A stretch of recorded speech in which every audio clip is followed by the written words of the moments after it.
Hi ಎಲ್ಲರಿಗೂ. ಮಕ್ಕಳಿಗೆ ಹಾಗೆ ಕ್ಯಾಲ್ಸಿಯಂ ಕಡಿಮೆ ಇದ್ದು ಮೊಣಕಾಲು ನೋವು ಏನಾದರೂ ಇದ್ರೆ ಈ ಚಿಕ್ಕಿನ ಒಂದ್ಸರಿ ಟ್ರೈ ಮಾಡಿ ನೋಡಿ. ಬಿಳಿ ಎಳ್ಳಲ್ಲಿ ಹಾಲಿಗಿಂತ ಜಾಸ್ತಿ ಕ್ಯಾಲ್ಸಿಯಂ ಇರುತ್ತೆ ಅಂತ ಹೇಳ್ತಾರೆ. ಇದು ಆರೋಗ್ಯದ ದೃಷ್ಟಿಯಿಂದ ಅಷ್ಟೇ ಅಲ್ಲದೆ ಟೇಸ್ಟ್ ಸಹ ತುಂಬ ಚೆನ್ನಾಗಿರುತ್ತೆ. ಮಕ್ಕಳಿಗೆ ಸ್ನ್ಯಾಕ್ಸ್ ಆಗಿ ಕೊಟ್ಟರೆ ಹೆಲ್ದಿಯಾಗೂ ಇರುತ್ತೆ, ಹಾಗೇನೆ ಟೇಸ್ಟಿಯಾಗೂ ಇರುತ್ತೆ. ಈಗ ನಾನು 1 ಕಪ್ಪಷ್ಟು ಬಿಳಿ ಎಳ್ಳನ್ನು ತಗೊಂಡು ಮೀಡಿಯಂ ಫ್ಲೇಮಲ್ಲೇ ಇದು ಚೆನ್ನಾಗಿ ಸಿಡಿಯೋವರೆಗೂ ಫ್ರೈ ಮಾಡ್ಕೊತಾ ಇದ್ದೀನಿ. ಈಗ ಫ್ರೈ ಆಗಿರೋ ಎಳ್ಳನ್ನು ಒಂದು ಪ್ಲೇಟ್ಗಾಗಿ ತಣ್ಣಗಾಕಕ್ಕೆ ಬಿಡ್ತಾ ಇದ್ದೀನಿ. ಈಗ ಬಾಣಲಿಗೆ ನಾನು ಎಳ್ಳು ತೊಗೊಂಡಿದ್ದ ಕಪ್ಪಲ್ಲೇ 1 ಕಪ್ಪಷ್ಟು ಬೆಲ್ಲನ ತಗೊಂಡು 1-2 ಸ್ಪೂನಷ್ಟು ನೀರನ್ನ ಹಾಕ್ಕೊಂಡು ಪಾಕನ ರೆಡಿ ಮಾಡ್ಕೊತಾ ಇದ್ದೀನಿ. ಪಾಕ ಮಾಡೋವಾಗ ಸ್ಟವ್ನ ಯಾವುದೇ ಕಾರಣಕ್ಕೂ ಮೀಡಿಯಂ ಫ್ಲೇಮಲ್ಲಿ ಹೈ ಫ್ಲೇಮಲ್ಲಿ ಇಡಬೇಡಿ. ಲೋ ಫ್ಲೇಮಲ್ಲೇ ಇಟ್ಕೊಂಡು ಪಾಕ ಮಾಡಿಕೊಂಡ್ರೆ ಫಸ್ಟ್ ಟೈಮ್ ಮಾಡಿದ್ರೂ ಪರ್ಫೆಕ್ಟಾಗಿ ಮಾಡ್ಕೋಬೋದು. ಪಾಕನ ಅವಾಗವಾಗ ಒಂದ್ಸರಿ ಚೆಕ್ ಮಾಡ್ಕೊತಾ ಇರಬೇಕು.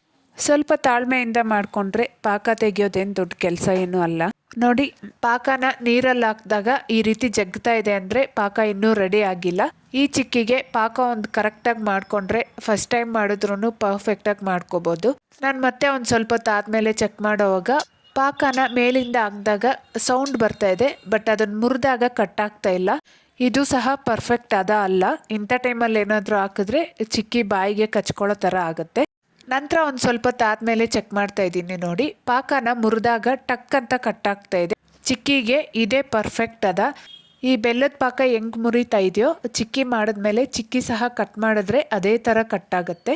ಈಗ ಸ್ಟವ್ನ ಲೋ ಫ್ಲೇಮಲ್ಲೇ ಇಟ್ಕೊಂಡು 1 ಸ್ಪೂನ್ ತುಪ್ಪ ಹಾಗೆ 1/4 ಸ್ಪೂನ್ಗಿಂತ ಒಂದು ಸ್ವಲ್ಪ ಕಡಿಮೆ ಅಡುಗೆ ಸೋಡಾನ ಹಾಕ್ಕೊತಾ ಇದ್ದೀನಿ. ಸೋಡಾ ಹಾಕೋದ್ರಿಂದ ಚಿಕ್ಕಿಗೆ ಎಕ್ಸ್ಟ್ರಾ ಕ್ರಂಚಿನೆಸ್ ಬರುತ್ತೆ. ಸೋಡಾ ಹಾಕೋದು ಕಂಪ್ಲೀಟ್ಲಿ ಆಪ್ಷನಲ್ಲು. ನಿಮ್ಗೆ ಇಷ್ಟ ಇದ್ದರೆ ಹಾಕ್ಕೋಬೋದು, ಇಲ್ಲಾಂದರೆ ಸ್ಕಿಪ್ ಮಾಡಿ ಸಹ ಮಾಡ್ಕೋಬೋದು. ತುಪ್ಪ ಸೋಡಾನ ಚೆನ್ನಾಗಿ ಮಿಕ್ಸ್ ಮಾಡ್ಕೊಂಡಾದ್ಮೇಲೆ ಸ್ಟವ್ನ ಲೋ ಫ್ಲೇಮಲ್ಲೇ ಇಟ್ಕೊಂಡು ಎಳ್ಳನ್ನು ಹಾಕ್ಕೊಂಡು ಎಳ್ಳು ಸಹ ಚೆನ್ನಾಗಿ ಹೊಂದ್ಕೊಳ್ಳೋವರೆಗೂ ಮಿಕ್ಸ್ ಮಾಡ್ಕೋಬೇಕು. ಈಗ ಕೊನೆಯಲ್ಲಿ ಸ್ಟವ್ ಆಫ್ ಮಾಡಿಕೊಂಡು ತುಪ್ಪ ಸವರಿಟ್ಕೊಂಡಿರೋ ಪ್ಲೇಟ್ಗೆ ಹಾಕಿ ಈವನ್ ಆಗಿ ಸ್ಪ್ರೆಡ್ ಮಾಡ್ಕೋಬೇಕು.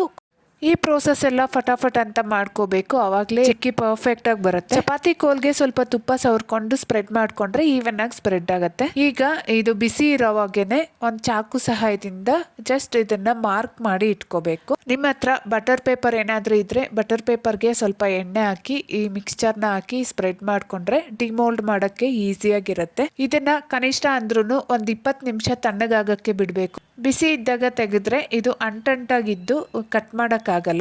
ನೋಡಿದ್ರಲ್ಲ, ರೆಸಿಪಿ ತುಂಬ ಈಸಿ ಇದೆ. ಮಿಸ್ ಮಾಡದೆ ಒಂದ್ಸರಿ ಟ್ರೈ ಮಾಡಿ ನೋಡಿ. ಹಾಗೆ ಹೇಗಾಯಿತು ಅಂತ ಕಮೆಂಟ್ ಮಾಡಿ. ಇಷ್ಟ ಆದರೆ ವಿಡಿಯೋನ ಲೈಕ್ ಮಾಡಿ, ಹಾಗೆ ಚಾನಲ್ನ ಸಬ್ಸ್ಕ್ರೈಬ್ ಮಾಡಿ. ಬಾಯ್.